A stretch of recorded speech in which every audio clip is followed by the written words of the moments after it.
तीन मुल्की सीरीज के पहले मैच में पाकिस्तान को शिकस्त। न्यूजीलैंड ने मैच 78 रन से अपने नाम कर लिया। 331 रन से पहाड़ जैसे हदफ के ताक़ में ग्रीन शर्ट्स 252 रन पर ढेर। फ़खर जमान के अलावा कोई बैटर जिम्मेदारी ना दिखा पाया। फ़खर ने 84 रन की इनिंग्स खेली। बाबर आजम की फॉर्म बहाल ना हो सकी। 23 गेंदों पर 10 रन बनाकर कैच थमा बैठे। केवीज टीम ने ग्लेन फिलिप की धुआंधार सेंचुरी की बदौलत 330 रन बनाए। डेरल मिचेल 82 और केन विलियमसन 58 रन बनाकर नुमाया रहे। Glen Phillip career best 106 run बनाकर नॉट आउट रहे और प्लेयर ऑफ द मैच करार पाए। शाहीन आफरीदी ने 10 ओवर्स में 3 विकेटें लेकर 88 रन खाए। दिन रात की मेहनत से डिफ़ॉल्ट के खतरे से निकल चुके मुल्क अब पांव पर खड़ा हो चुका, मगर आगे का सफ़र भी आसान नहीं। वज़ीर आज़म शहबाज शरीफ का हुकूमत का 1 साल मुकम्मल होने पर तकरीब से खिताब। कहा, हम कफ़ायत शुआरी की पॉलिसी पर सख्ती से गामज़न हैं। हुकूमत का काम कारोबार करना नहीं, पॉलिसी बनाना है। कारोबार में आसानी लाने के लिए कोशिश हैं। बस चले तो फौरी तौर पर टैक्स 15% कम कर दूँ, मगर IMF की बंदिशें हैं। मायूस होने की कोई ज़रूरत नहीं, हम मुल्क को मज़ीद आगे काबिल फ़ख्र पोजीशन पर ले जाएंगे। पहली बार हुकूमत और इदारे मिलकर काम कर रहे हैं। अफवाज पाकिस्तान दहशत गर्दी के ख़िलाफ़ कुर्बानियाँ दे रही है। दहशत गर्दी का खात्मा न हुआ तो तरक्की और एक्सपोर्ट में इजाफा न होगा। नायब वज़ीर आज़म इसहाक डार को ईरान के वज़ीर ख़ारजा का टेलीफोन। अब्बास इराक़ची और इसहाक डार में मुश्तरका बस्ती की सूरत हाल पर गुफ्तगू। नायब वज़ीर आज़म इसहाक डार बोले कि फ़लस्तीनियों की गज़ा से जबरी बेदखली का मनसूबा तशवीशनाक और गैर मुनसिफाना है। फ़लस्तीनी सरज़मीन फ़लस्तीनी अवाम की है, उन्हें बेदखल नहीं किया जा सकता। अक़वाम मुत्तहिदा की करारदादों के मुताबिक 2 रियासती हल ही वाहिद रास्ता है। पाकिस्तान 1967 की सरहदों के मुताबिक फ़लस्तीनी रियासत की हिमायत जारी रखेगा। खुद मुख्तार फ़लस्तीनी रियासत का दारुल हुकूमत बैतुल मक़दस हो। अमरीकी सदर ने जनूबी अफ्रीका की माली इमदाद मुंजमद कर दी। एग्जीक्यूटिव ऑर्डर पर दस्तखत। ट्रंप ने कहा कि जनूबी अफ्रीका में सफ़ेद फार्मों से ज़मीन छीनी जा रही है। इसके अलावा जनूबी अफ्रीका ने इसराइल के खिलाफ आलमी अदालत में मुकदमा भी किया, इसी वजह से इमदाद रोकी। उधर अमरीकी अदालत ने एलोन मस्क की लाखों अमरीकियों के ज़ाती मालियाती डाटा तक रसाई रोक दी। 19 रियासतों के अटॉर्नी जनरल ने अदालत से रिजू किया था। एलोन मस्क ने जज को डेमोक्रेटिक कारकुन और फैसले को पागलपन करार दे दिया।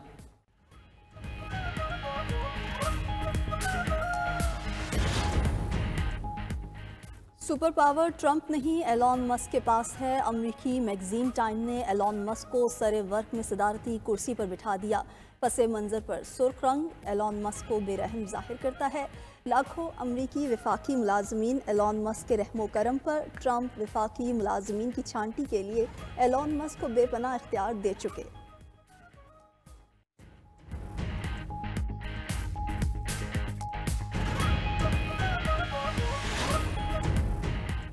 वफाकी वज़रा ने PTI को निशाने पर रख लिया। वज़ीर दिफा ख्वाजा आसिफ ने कहा कि बहुत शोर और हंगामा था कि ट्रंप आएंगे तो बानी PTI बाहर आ जाएंगे। ट्रंप तो आ गया मगर इनका कुछ नहीं बना। बानी PTI ने मुज़ाकरात की आड़ में कुछ और हासिल करने की कोशिश की। PTI की एहतजाज और फसाद की सियासत जारी है। इनको दोबारा 9 मई और 26 नवंबर बर्पा नहीं करने देंगे।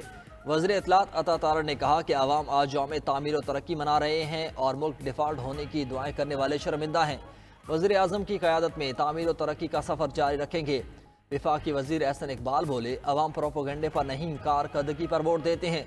PTI वालों को मुल्क की तरक्की हजम नहीं हो रही। अगले इलेक्शन में PTI का नामो निशान नजर नहीं आएगा। सेनेटर तलाल चौधरी का कहना था कि हम आज यौम तामीर और तरक्की और मुखालिफिन यौम फितना फसाद मना रहे हैं। हुकूमती इत्तेहादी रहनुमा अलीम खान ने कहा कि मुल्क जहाँ 1 साल पहले था आज उससे कहीं बेहतर और मजबूत है। पाकिस्तान को तखरीबी नहीं तामीरी सियासत की ज़रूरत है। मुल्क का ख्याल करें, मुल्क है तो आपकी सियासत है। तहरीक इंसाफ ने स्पीकर कौमी असम्बली की मुज़ाकरात की दावत मुस्तरद कर दी। अपोजिशन लीडर उमर अयूब ने स्पीकर की ऑफ़र पर रद्द अमल दिया। मुज़ाकरात का बाब बंद हो चुका। सियासी मुज़ाकरात सिर्फ ख्वाहिशात नहीं मुस्तहकम इरादों से होते हैं। हुकूमत के इरादे ठीक थे, ना ही नीयत ठीक थी, इसीलिए तो मुज़ाकरात नहीं चल सके। लीगी सेनेटर इरफान सिद्दीकी का कहना है कि PTI यकतरफा तौर पर मुज़ाकराती अमल से निकली। ये स्पीकर कौमी असम्बली से पहले वज़ीर आज़म की पेशकश भी ठुकरा चुके हैं। अब PTI पुरतशद्दुद एहतजाज की होम ग्राउंड की तरफ जाना चाहती है। دوسری جانب ترجمان قومی اسمبلی نے وضاحت کی کہ اسپیکر ایاز صادق نے تحریک انصاف کو مذاکرات کی کوئی دعوت نہیں دی تھی، صرف یہ کہا تھا کہ ان کے دروازے ہر کسی کے لیے کھلے ہیں۔ انتخابات کا ایک سال مکمل ہونے پر پی ٹی آئی کا ثوابی میں جلسہ۔ Chairman P T I barrister Gohar نے کہا کہ ایک سال پہلے رات کی تاریکی میں مینڈیٹ چوری کیا گیا، اگر عوام کے مینڈیٹ کی قدر نہ ہوئی تو جمہوریت ہاتھ سے نکل جائے گی، ملک کے لیے دانشمندانہ فیصلے کرنا ہوں گے۔ وزیر اعلیٰ کے پی علی امین گنڈا پور نے کہا کہ ہم آئین کا تحفظ اور قانون کی حکمرانی چاہتے ہیں، مقصد پورا ہونے تک جد و جہد جاری رکھیں گے۔ پی ٹی آئی خیبر پختونخوا کے صدر جنید اکبر نے خطاب میں کہا، موجودہ حکومت آمرانہ سوچ کی حامل ہے، دلوں پر راج نہیں کرتی، عدلیہ آزاد ہوگی تو سیاسی استحکام آئے گا۔ جلسے سے سلمان اکرم راجہ، محمود اچکزئی، علامہ راجہ ناصر عباس نے بھی خطاب کیا۔ مولانا فضل الرحمان اپوزیشن اتحاد میں شمولیت کے لیے تیار، بانی پی ٹی آئی نے اپوزیشن الائنس کے معاملات کا اختیار مولانا کو دے دیا، اپوزیشن جماعتوں میں اتحاد کے لیے معاہدہ ہوگا، ڈرافٹ کی تیاری کا ٹاسک شاہد خاقان اور اسد کیسر کے سپرد۔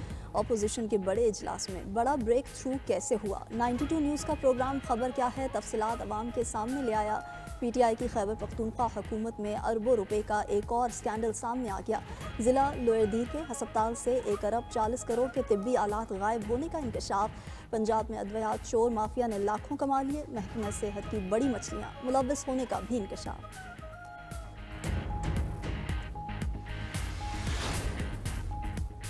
اسماعیلی کمیونٹی کے روحانی پیشوا پرنس کریم آغا خان کی لسبن میں آخری رسومات۔ کینیڈا کے وزیر اعظم جسٹن ٹروڈو نے پاکستانی وزیر خزانہ محمد اورنگزیب اور دیگر شخصیات کی بھی شرکت۔ پرنس کریم آغا خان کی تدفین آج مصر کے شہر اسوان میں ہوگی۔ وصیت کے مطابق ان کے بیٹے پرنس وحیم آغا خان اسماعیلی کمیونٹی کے 5ویں امام بن چکے۔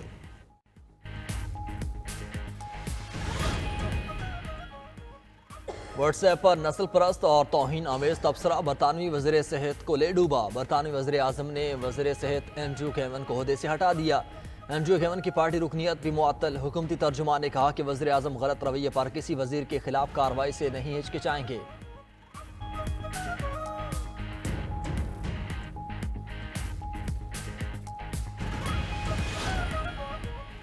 امریکی صدر کی شے پر اسرائیلی وزیر اعظم کی ہرزہ سرائی، کہا فلسطینی ریاست کا قیام اسرائیل کی سلامتی کے لیے خطرہ ہے۔ فلسطینی ریاست کے قیام سے متعلق سعودی عرب کا موقف غیر متزلزل ہے۔ سعودی عرب کو فکر ہے تو اپنی سرزمین پر فلسطینی ریاست بنا لے۔ اسرائیلی صدر نے سعودی عرب کے ساتھ 3 سال تک خفیہ مذاکرات ہونے کا انکشاف بھی کیا۔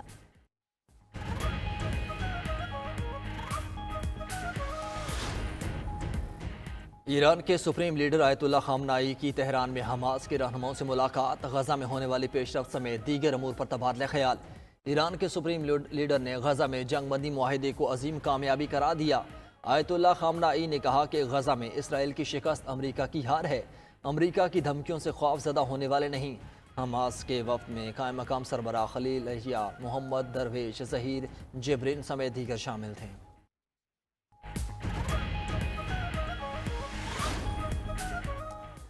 لبنان میں 2022 کے بعد پہلی بار مکمل حکومت کی تشکیل، صدر جوزف اون نے نگران حکومت کا استعفیٰ قبول کر لیا۔